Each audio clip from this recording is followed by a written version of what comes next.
एक तू ही निरंकार। माया रंग बरंगी जेड़ी तेरा जी परचांदी है, पक्की गल समझ ले मेरी ये आंधी ते जांदी है। सात संगत जी प्यार से कहना धन निरंकार जी। अवतार वाणी के इस शब्द में ये जो माया के ऊपर ये बात से शब्द में दर्शाया जा रहा है कि ये संसार में जो दिख रहा है, संसार भी अपने आप में पूरा का पूरा या जो कुछ भी हम देखते हैं अपने जीवन में अनुभव करते हैं, इन आंखों से जो कुछ दिख रहा है वो सब माया ही है। वो इल्यूजन रूप में जो कहा जाता है कि कैसे ये माया के का ही रूप है संसार, उस तरह की आज है कल नहीं, क्षण भंगुर वाली बात कि ये इसका तो आना जाना लगा ही रहेगा। जैसे कभी एक उदाहरण के तौर पे एक चीज हमारे जीवन में अगर अभी हमको भूख है तो हमारे आगे भोजन आ जाता है, तो उसके बाद हमारा इच्छा ये पहले रहती है कि भूख लग रही है तो भोजन दिखे, पर जैसे ही हमारा वो पेट भर गया, हमारी वो इच्छा की पूर्ति हो गई, तो फिर बस हम बीच में कभी कभी तो पूरा फुल्का भी नहीं समाप्त करते, आधे में ही छोड़ देते हैं। वैसे ही कोई भी चीज अगर है जो हमको भ्रमित भी करती है, लौड़ करती है अपनी तरफ, कि कैसे ये आकर्षण जो है इतनी चमक दमक दुनिया की कि कुछ भी देखा जाए हम उसकी तरफ इतने प्रभावित हो जाते हैं कि हम ये भूल जाते हैं उस समय कि कोई चीज हमको टेम्पररी ये सुख दे रही है, ये साधन सिर्फ जिंदगी जीने के लिए है, पर हम इतने इम्पोर्टेंस दे देते हैं वो साधनों को ही कि अपनी जिंदगी को उन साधनों के इर्द गिर्द घुमा लेते हैं। तो इस पे हमको विचार करना चाहिए कि कैसे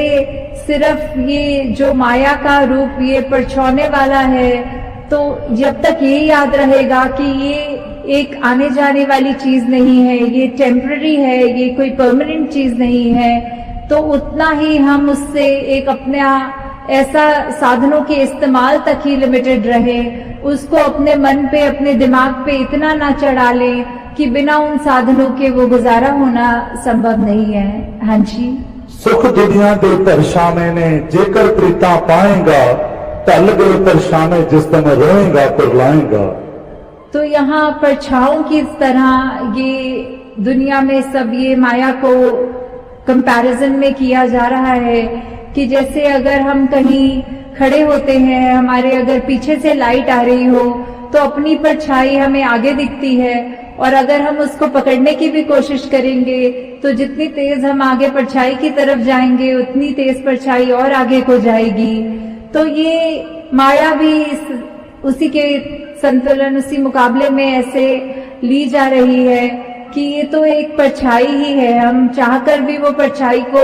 नहीं पकड़ सकते, और जितना पकड़ेंगे उतना और उसका प्रभाव हमारे ये मस्तिष्क में आएगा, ये इस तरह हमारे जीवन में उसका असर आएगा। तो इन परछाओं को, ये टेम्पररी चीजों को, कि अभी आज एक खिलौना बच्चे को चाहिए, जैसे वो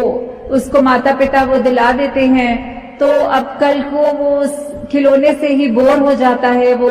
बस उसने जितना खेल लिया एक आधे दिन में खेल के, अब अगले दिन उसकी इच्छा एक नए खिलौने की तरफ करती है।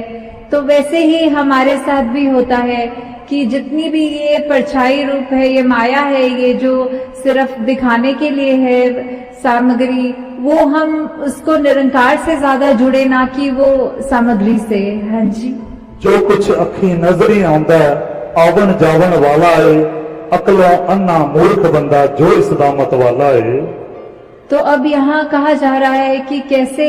एक जो माया में पूरा दिन अपना व्यतीत कर रहा है, माया को ही सब कुछ मान रहा है, और ऐसे वो क्लेम करता है कि उसको ये सब चीजें अच्छी अच्छी दिख रही हैं, वास्तव में उसको इसमें एक अंधे व्यक्ति से कंपैरिजन किया गया है कि वैसे तो अंधा वो होता है जिसको नजर नहीं आता, पर यहाँ आंखें होते हुए भी क्या चीज देखनी है, क्या चीज इम्पोर्टेंट है, उसको तो नहीं देख रहा, वहां आंखें बंद हैं, और जिन चीजों की कोई ऐसी अहमियत नहीं है, जो हमेशा कायम दायम रहने वाली चीज नहीं है ये माया, उसको ही लेकर उसी के पीछे उसी को ही पकड़ के इस तरह बैठ गया तो फिर इसीलिए उसको ये कहा जा रहा है कि ये बिल्कुल एक उस तरह है कि चीज होकर भी अगर आंख बंद कर लें तो फिर वो अंधे की तरह ही यहाँ पे तुलना हो रही है। हाँ जी। चलदे नाल प्रीता लागे आखिर रोना पैंदा है, हथ पल्ले नहीं पैंदा कुछ भी, सब कुछ खोना पैंदा है। तो अगर पूरी जिंदगी ही ऐसे व्यतीत हो जा रही है और बिल्कुल अंत समय में जब ये एहसास होता है कि कैसे यहाँ पे हमको जो करना था इस जीवन काल में वो तो हमने किया नहीं और हम सिर्फ माया में ही भ्रमित रहकर माया का ही सहारा लेते गए, जबकि हमको इस जीवन काल में प्रभु परमात्मा का एहसास करते हुए, पहचान करते हुए सिर्फ प्रभु परमात्मा की ही एक लगन में जहाँ रहना था वहाँ हमने प्रभु परमात्मा निरंकार को तो वो प्राथमिकता नहीं दी, पर अपनी ये मटेरियलिस्टिक लाइफ को ही इतनी महत्ता दे रहे थे कि ये भी बात जरूरी है कि हम आए हैं संसार में तो हमारा परिवार भी है, हमारी रिस्पॉन्सिबिलिटीज भी हैं, जिम्मेवारियां भी हैं। तो ऐसा नहीं है कि माया से बिल्कुल कट ऑफ करने की बात हो रही है। ये है कि चीजों का जो बनी है उपयोग के लिए उनका उपयोग करें, उनका सदुपयोग करें, पर उनको अपने ऊपर इस तरह हावी ना होने दें कि कैसे अगर वो चीज हमारे से छिन जाए तो इतना उसका असर हमारे ऊपर हो कि हम निराश हो जाएं या फिर इतनी एक्सट्रीम में ले जाएं कि अपनी जिंदगी को ही वहां समाप्त करने के ख्याल आए। तो हमें ये सब चीजों से उठना है। सिर्फ ये प्रभु निरंकार परमात्मा जो हमेशा एक ही रहता है, सहज रूप में है, और उसी की ही ये मजबूती लेते हुए अपने जीवन को चलाते जाना है। हाँ जी। नाल संत दे प्रीत करे जो सुख ओ सारे पा लेंदे, संत अवतार करे जे कृपा अपने नाल मिला लेंदे। तो कैसे संतों का योगदान रहा है एक इंसान पर कि कैसे वो प्रभाव इस तरह अपना छोड़ते हैं कि जब हम सत्संग में आते हैं और यहाँ का प्रभाव उस तरह जो वचन बोले जाते हैं उनको इस तरह से अपने जीवन में उतारते हैं कि हमें फिर ये लगता है कि संतों ने हमारे को सही मार्ग दिखाया है। युगों युगों से, आज की बात नहीं, ये जब से दुनिया कायम दायम है, संत प्रवृत्ति वाले सभी ने यही शिक्षा दी है, वही मार्ग बताया है कि कैसे हमें अपने आप को फोकस रखते हुए ठीक डायरेक्शन पे एक जो रास्ता है वो सही चुनाव करना है। हमें कैसे सिर्फ अच्छाइयों को ही देखना है, किसी के अंदर खामी नहीं देखनी।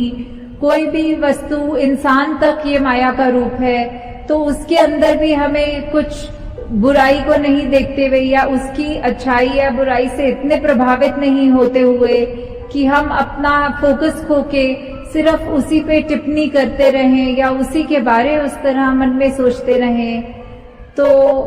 इस तरह से हमें और भी उदाहरण चाहे देख ले कि कभी हमें ये भी लगता है कि एक माया का रूप कोई गैजेट ले लें, कोई फोन वगैरह कुछ भी ले लें, जब तक वो नया है हम उसकी कितनी संभाल करते हैं। दिन ब दिन जैसे जैसे वो पुराना होता जाता है फिर हमें उसकी इतनी परवाह नहीं रहती जितना पहले रहता है, और उसके बाद वो मन फिर से करता है कि अब अपने उस गैजेट को बदल लें और कोई नई एक चीज खरीदी जाए, उसको रिप्लेस किया जाए। तो ऐसे ही संसार ने तो ये जो वस्तुएं हैं इनका तो ये चलना रहता ही रहेगा, पर हमारे को ये संत ये क्या सिखा रहे हैं, ये सत्संग में आने का हमारा मकसद क्या है, ये सिर्फ प्रभु परमात्मा निरंकार की बात कि कैसे हमको एक ये गौतम बुद्ध भगवान जी ने भी यही अपने ये भावों में रखा था। उन्होंने दोनों जिंदगियां देखी थी कि कैसे वो एक राजा के रूप में भी जिंदगी को बिताते हुए, महल माड़ियां होते हुए, और फिर एक वो उनकी मेडिटेटिव वो जिंदगी जहां उन्होंने अपने आप को अलूफ करके बिल्कुल अकेला करके, तो बीच में उन्होंने एंड में जो निष्कर्ष निकाला वो उन्होंने यही निकाला कि दुनिया के ये जो दो एक्सट्रीम्स हैं इसको तो हमने उस तरह नहीं अपनाना, पर ये जो मध्य मार्ग है, ये जो बैलेंस है, इसको मध्य मार्ग को ही हमको चुनना है कि जहाँ ना बिल्कुल कोई उतराई की बात, ना बिल्कुल चढ़ाई की बात, बस एक ही बात कि कैसे हमको अपने जीवन में ये सारी माया होते हुए भी, ये संसार जो माया का रूप है वो होते हुए भी हमें कैसे उस माया से बचते हुए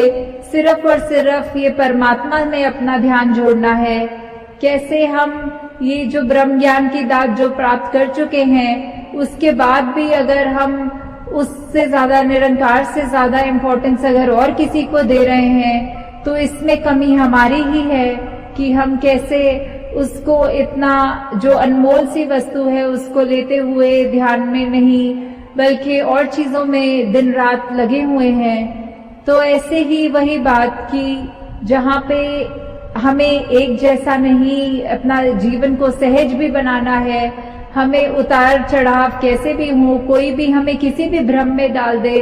कभी कभी माया तो इतने सूक्ष्म रूप में भी आती है कि हमने चाहे किसी को उस तरह से देखा नहीं हो पर कोई अन्य व्यक्ति कह देता है कि पता है वो फलाने बंदे ने आपके बारे में ऐसा कुछ कह दिया है, तो हम वहीं पर उस व्यक्ति के लिए मन में ऐसी ओपिनियन बना लेते हैं। तो उस समय वो छोटी सी चीज भी जो कि पता नहीं सचमुच उस व्यक्ति ने कही भी है हमारे लिए कि नहीं कही, फिर भी वो ओपिनियन बनाकर हमारे को उस समय वो उस तरह भी भ्रमित किया जा रहा है। तो बस यही बात कि अंत में कि ये जो डिटैच्ड अटैचमेंट वाली बात होती है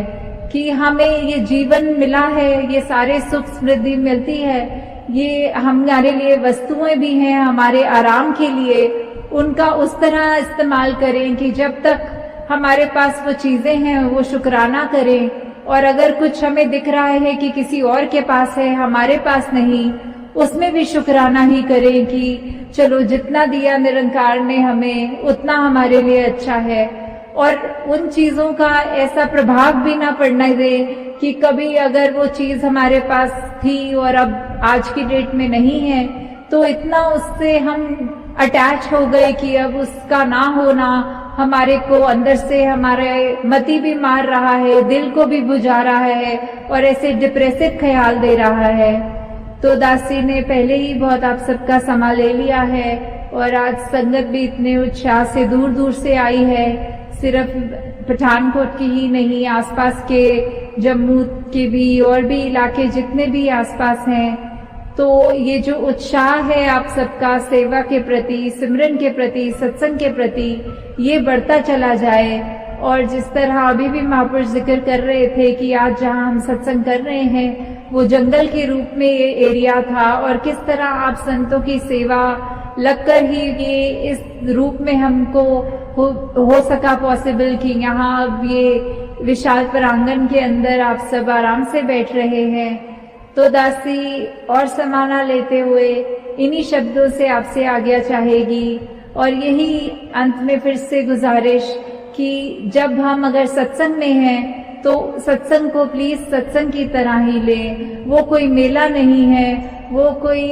ये बात ना सोचते हुए कि हम बस आएंगे आपस में सहेलियों के साथ बैठ के बातें करके घर को जाएंगे। नहीं, ये तो इतना ऊंचा स्थान है सत्संग का। यहाँ एक एक वचन भी अगर हम नहीं अगर मिस कर रहे हैं आपस की बातों में, और वो वचन पता नहीं कितना अनमोल है, उसने हमारे जीवन का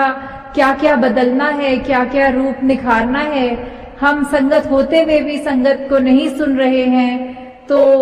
इससे बड़ा दासी ये कहना चाहेगी कि नुकसान कोई नहीं है। तो हम अपना नुकसान ना करें, अपने पैर पे कुल्हाड़ी ना मारें। जो निरंकार ने ये अवसर प्राप्त करवाया है सत्संग का, उसका हर पल सत्संग को सत्संग की तरह ही लें। साथ संगत जी, धन्यवाद जी।